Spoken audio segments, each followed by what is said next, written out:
Good evening, everybody. It's been a few days since I've been on. I've had terrible trouble with my internet.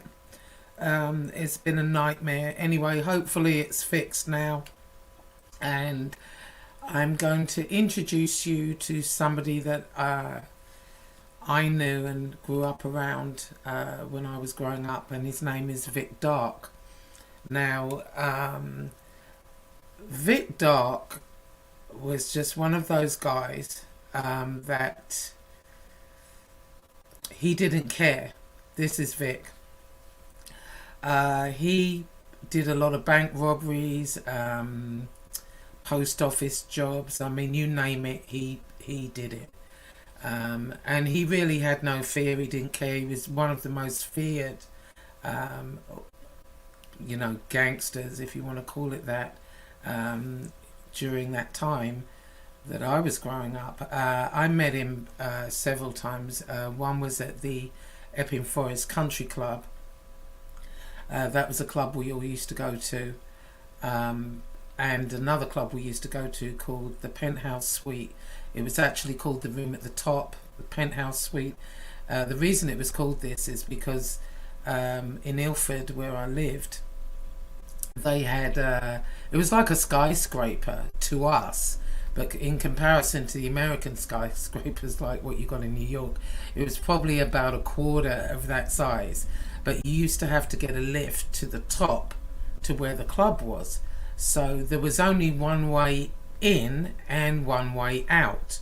Well, there was a second way out. There was a fire escape at the back, but it was like, I want to say it was 21 floors. So, that was just in case the place caught fire, obviously. But now it probably would, that club wouldn't be allowed to be open, because when thinking about it, it used to be packed. It was basically Ilford's answer to Studio 51. Everyone used to go there, and I remember Vic Dark actually there. I'd gone in with some girlfriends, and he bought us a drink at the bar, and I remember this guy, he was pestering, and Vic kind of grabbed him by the back of his neck and whispered something in his ear, and the guy just left. I mean, we all knew who he was, we all knew what he was about, but he was very softly spoken. A lot of those guys were, you knew they were, the business, but he was very respectful around women. He didn't swear or none of that. He was just a very kind of mild-mannered guy, but he was quite the opposite when he was out doing his work, if you will. This is another picture of him. Now, I'm going to play a little clip for you. What had happened was, now the room at the top, the Penthouse Suite, was a club not too far from where I lived, actually. I could walk to it. And this particular night, Vic and his friends decided to, well, him and one friend decided they were going to rob the place. Now, it was an inside job. So David Blunt actually was the owner, and he was a bit of a hooray Henry, if you will. He was a bit more upper crust. And I don't know why he did this, but, the place would be packed, and all the money he would keep in the office. I mean, there was a lot of money. And so one of the workers there tipped Vic and his mate off. And so what he did was he let him in through the back of the club. They came up the fire escape, and he let him in, and they hid for a minute until they got the all clear. And they it was supposed to go where they just went in the office, took the money, but it didn't quite go like that. But I'm going to let Vic explain it himself. Now, Danny Dyer, who's interviewing him at the moment, he's an actor, and he plays a lot of mobsters and gangsters, British gangsters. And right now he's in a soap opera called EastEnders. It's a long-running soap opera just about East End life in general. The East End was a rough, tough place. There were a lot of bad neighbourhoods. And when I say bad neighbourhoods, I don't mean run down in the sense that you would walk in there and think, oh my God. It wasn't like that. It was just a lot of, you know, the criminal element was huge, and that's just the way it was. So I'm going to play this little video for you, and you'll meet Vic Dark. Paramount thought that I had is just how helpless I was. If they want to kill you, they want to kill you. I grabbed what might or might not have been the gun, and of course it was a gun, and it went off actually in my hand. I was holding the barrel, and when it came down, I got shot in the stomach as well. You don't feel anything when you get shot. In the scuffle, the bullet passes through the club owner into the shoulder of Vic's accomplice. My mate gets shot, the bullet goes through his arm, through here, out his back, right? He's like blood spurting everywhere. It's like an heartbeat. There were 2 injured men, but Vic was only concerned about his accomplice, not the club manager. I lost a lot of blood and apparently caused a blood shortage in Essex and very nearly died. David's condition was critical. I can't imagine what it must be like to be shot 3 times. Vic wasn't interested though. He still had a long night ahead. I've got 2 options. Take my clothes off, put my natural clothes back on, walk out, no, I'll get away. Or do I have to carry this, my mate, and get him away? So Vic takes his accomplice and carries him out, leaving behind 100 stunned clubbers, the wounded owner, and all the cash. It's been a total disaster, but it's not over yet. As I'm getting here, Dan, right, I'm carrying my mate now, I've got him like this, like that, so I've got this thing like that, as I'm carrying like that, as I go like that, a police car goes bang, just pulls in front of me. I haven't got to the car. I can't get to the car. Police car there, police car there. I told the copper, I said, get out of the car. I didn't want the copper, I wanted the car to put my mate in the car. I'd been quickly injured, like, you know. So I just got my mate in the car. Then I looked, so I thought, oh, fuck it. I got the copper, he got back, we've got to put the copper back in the car. Then we're off. This is the moment that catapulted Vic from armed robber to police hostage taker, making him, in the eyes of the law, one of the most dangerous men in the country. The old genuine's racing. So like you imagine, I'm sitting there like that, I'm in the car, the copper's sitting next to me, I've got the gun in his neck like that. So as I said to the geezer, I said to him, you fucking drive, right? And he went, all right. As I've gone like that to take the gun off his neck to see if my mate was all right, there's a loud explosion. As the explosion went, the glass fell out, obviously the gun had gone off. The police are in pursuit, so Vic points his gun at his cop hostage and gets him to call off the chase. He realises he's going to have to change cars, and they pull into a random side street, knock at a door, and an Irishman answers. He goes in, gets the keys, comes out. Instead of taking the keys and walking away, he tries to give me the keys. But as he tries to give me the keys, I can't take the keys, I've got 2 handguns. I've got a handgun in each hand.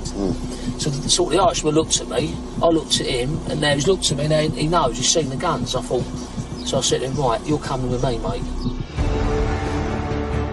Hostage number 2, and unfortunately for Vic, the Irishman's wife calls the police and tells them what's happened. Soon, he's got the armed response team on his tail. I'm heavily outnumbered, heavily outgunned. I've got a wounded man. He's proper on me now, right?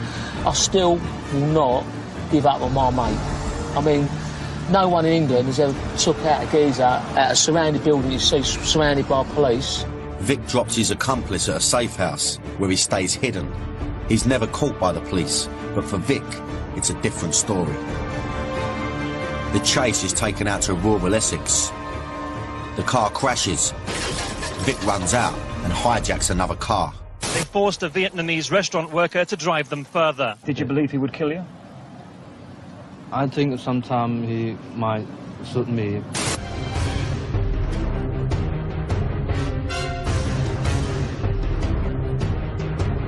So what I did, I turned around and went, not at them, I went bang, bang, over the top of their heads. But I don't know what's happened. Then all of a sudden I see back, like yellow flashes, you know what I mean? Obviously, they're firing back at me. But I weren't trying to hurt them. Anyway, they was over there, so I just dug a big hole, got a few plants, put them on my head and all that, laid there, right? Now, they know I'm in the fields. They know I'm here somewhere, but they don't know where. And so I just laid there. Then they come back through again. Now, this is for nearly 6 hours. then all of a sudden I get a bit panicked. I thought to myself, I get a thing called hypothermia, where I'm in the earth, it's soaking wet. I started really shaking, do you know what I mean? And with that, Vic had enough. He crawled out of the muddy hole to face the music. Just over there, I stood up, and then that was it then. And I walked out, it was about fucking 150 coppers that day. I come out with my hands up, and then... There's just nowhere to go, was there, really? Nah, I was fucked, so I was bottled in. But they said to me, when I got back to the police station, if I stayed there for another hour, they were gone. They thought I lost me, yeah. So if I just stayed for another hour, I would never got nicked.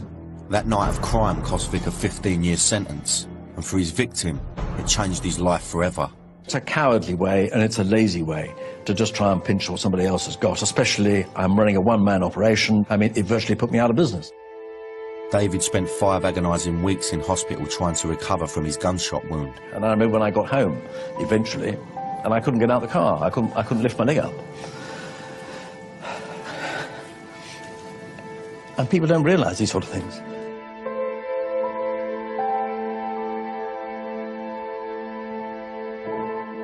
Vic had shot and injured an innocent person and taken a copper hostage.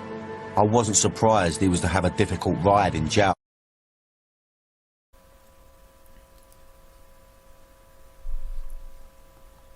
Yeah, so, I mean, that's basically what happened.